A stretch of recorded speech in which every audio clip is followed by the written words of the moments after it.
Pemirsa, Anda masih bersama kami dalam Berita Lampung. Bagi Anda yang baru bergabung, berikut Berita Lampung pilihan hari ini.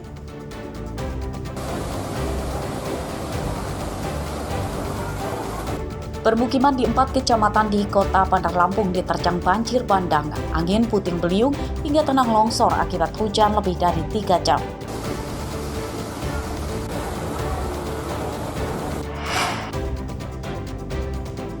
Unjuk rasa di berbagai daerah kian meluas, Presiden mengimbau pendemo tidak anarkistis.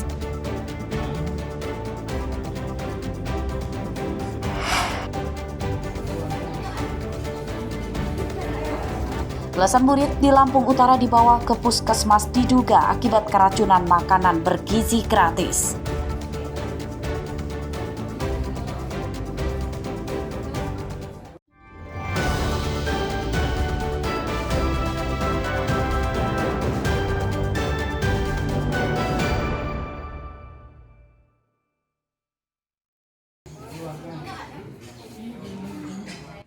Belasan murid Sekolah Dasar Negeri 1 Negara Agung, Kecamatan Sungkai Jaya, Jumat sore dibawa ke Puskesmas Cempaka, Lampung Utara karena diduga mengalami keracunan makanan dari makanan bergizi gratis atau MBG yang mereka terima.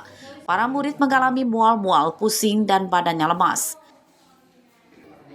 Menurut para murid, menu makanan yang mereka terima adalah mie goreng, ayam goreng, bergedel, sayur sawi, buah melon, dan ada juga yang mendapatkan buah semangka. Menu yang mereka terima tidak ada nasi putihnya. Itu adek makan apa aja sih sebelum berangkat sekolah? Nggak ada. Waktu pas sekolah dikasih makan apa? Dikasih makanan bergizi. Isinya apa aja dek? Melon sama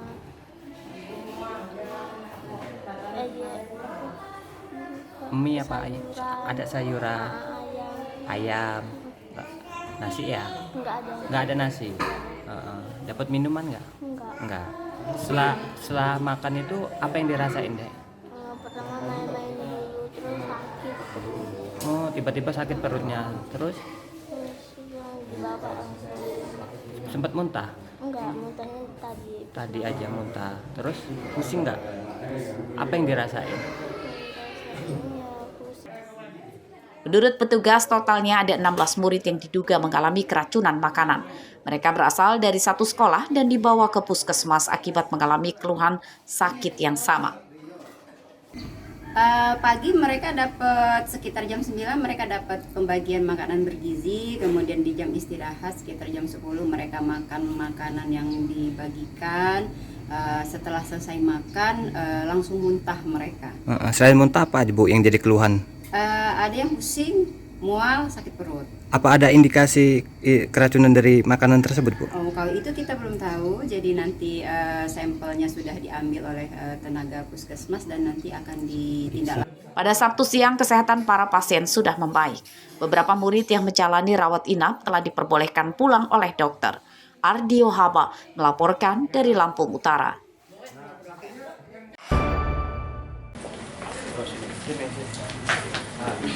Tim khusus anti bandit Polres Lampung Utara Sabtu siang membongkar jaringan pembuatan surat izin mengemudi atau SIM palsu. 4 orang yang berperan sebagai pembuat dan yang memasarkan SIM palsu ditangkap. Para tersangka bernama Susanto, Arianto, Andri Setiawan, dan Adi Pratama, seluruhnya warga Natar, Lampung Selatan.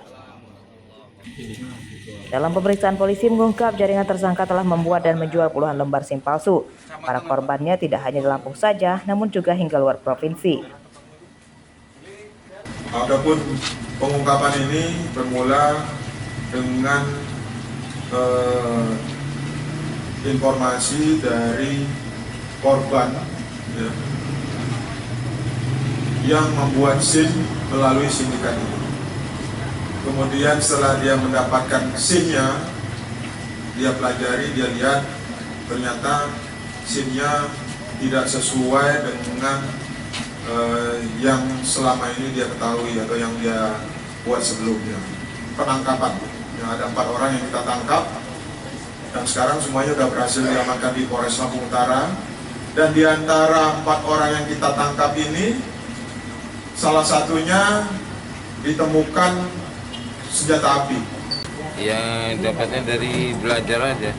Oh. Belajar dari mana itu? Belajar nyamain aja, samain dari apa yang sudah ada. Gimana Bang cara ngebuatnya Bang? Ya belangkonya itu disamain aja teman, retaknya aja kita ngetik hurufnya aja yang kita rubah. Nah, menggunakan alat khusus atau gimana Bang? Menggunakan Microsoft Word aja dia. Dari harganya sendiri berapa sih dari SIM C hingga SIM B1?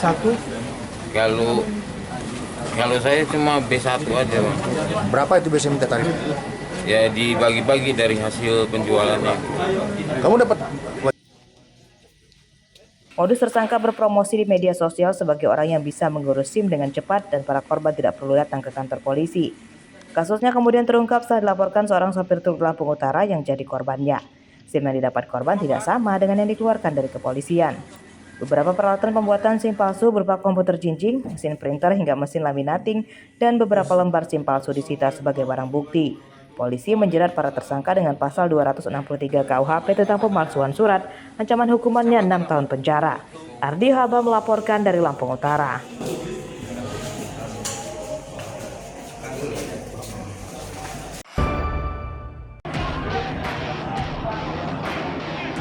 Tim Bayangkara Presisi Lampung FC melakoni pertandingan perdana sebagai tuan rumah sejak berpindah markas ke Stadion Sumpah Pemuda Bandar Lampung pada Jumat sore menjamu tim Persis Solo.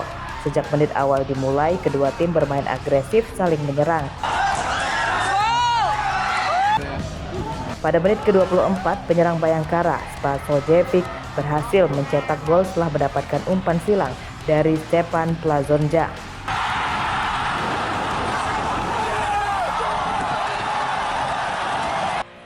5 menit kemudian, tuan rumah nyaris menggandakan keunggulan setelah bola yang disundul Farid Sadat berhasil merobek jaring gawang Persis Solo.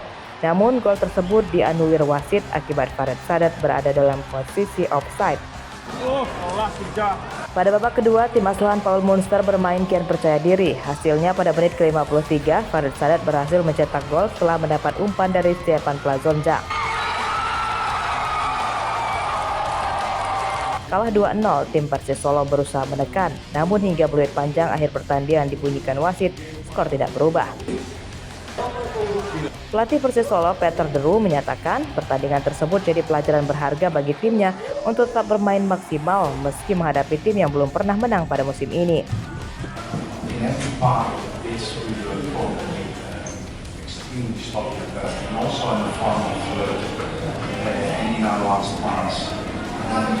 I think not enough shots on goal to actually say that we missed opportunities, to be honest.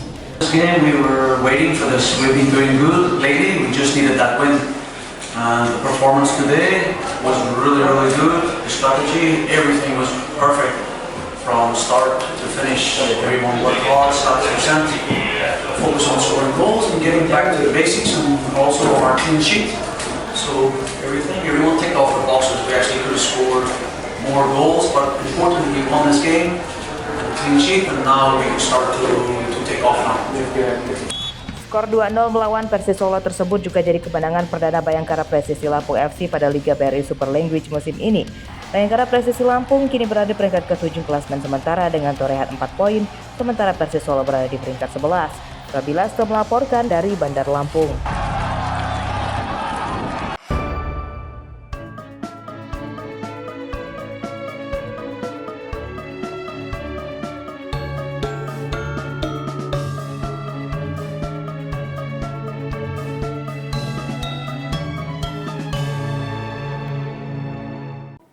Pemirsa, informasi tadi sekaligus menutup perjumpaan kita pada pagi hari ini. Saya Iin Hermayani beserta seluruh kru yang bertugas berterima kasih. Selamat beraktivitas kembali. Sampai jumpa.